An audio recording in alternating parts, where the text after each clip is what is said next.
Oh, doing something I don't really ever do. So this bathroom, tore out the floor, put down a new subfloor, put some new plumbing in, got the new valve in, and I got all this. This house was built in 1937.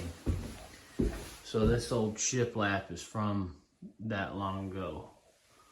So I primed it once and it bled through. So I got some Zinsser primer and primed it again. Primer we got.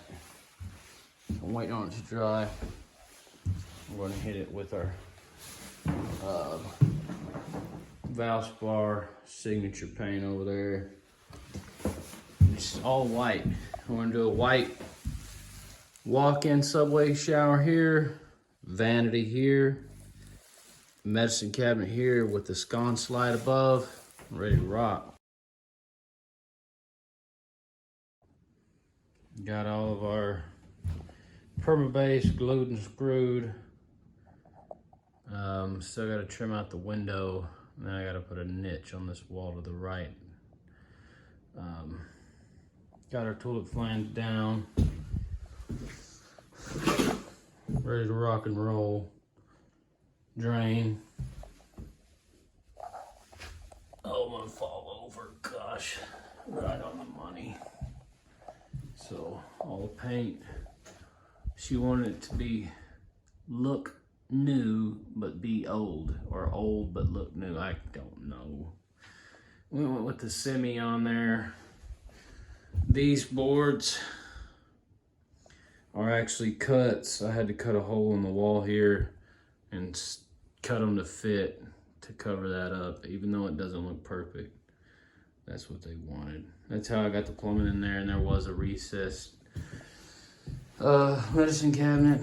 We had to cut that out and put that in. So day 7 is what this is. Tomorrow's day 8. We'll get all the backer board done, and we will get hopefully everything waterproofed and start setting tile on that sucker.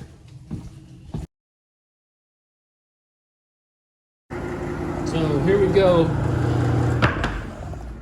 Got this first coat of Aqua Defense down. Got one really thin coat on the shower itself. Just kind of drying this up, and then we'll probably hit the floor one more time. We're gonna hit the walls about 3 or 4 more times, and then we'll put down our slitter membrane, get that ready to rock and roll. Boom.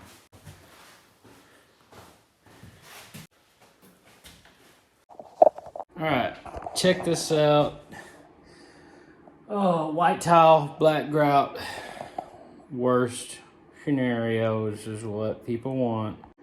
So because I've done this a million times, I just grout the floor and I just go ahead and just dry it. Not all the way dry. Then you mop it one time with a sponge. It's gonna come out looking like this and like this.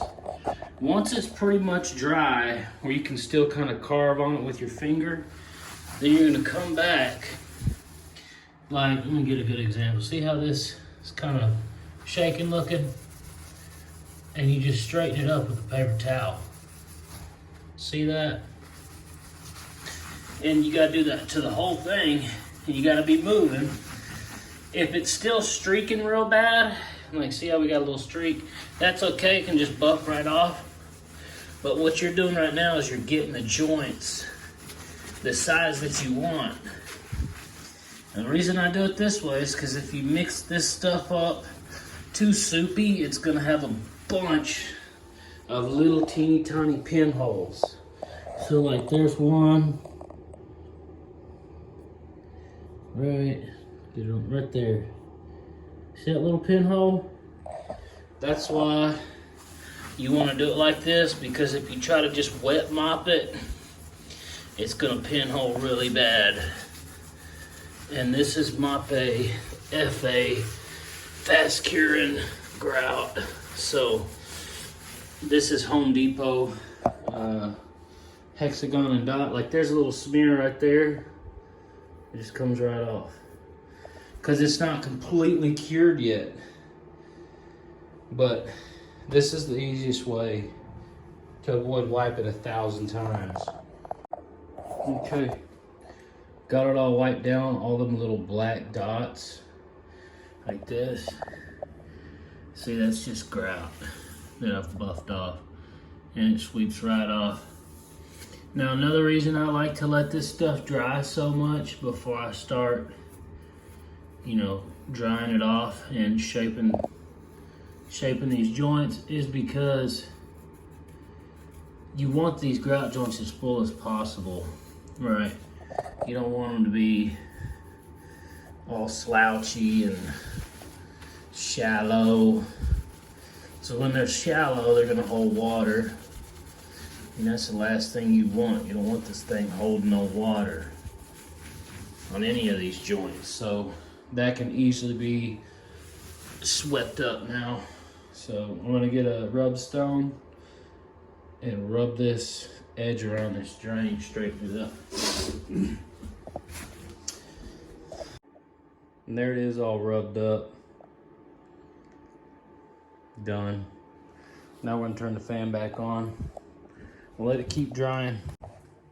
So I'm already not a fan of Home Depot anyway, but I'll show you another reason.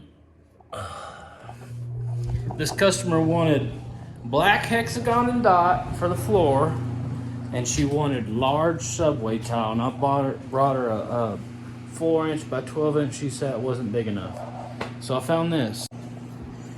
This here is a 8 by 24-inch subway. She said that was fine. Now, out of all these boxes, we've got all these broken pieces. Those 2 broken pieces. There's 2 there. This entire box was smashed to smithereens. I mean, my wife wouldn't pick these up, so she just got them loaded in the car. I'm sure they just threw them on the parking lot before they loaded them up. But anyways, I gotta go get more tile now. Thanks a lot, Home Depot. And it was expensive too.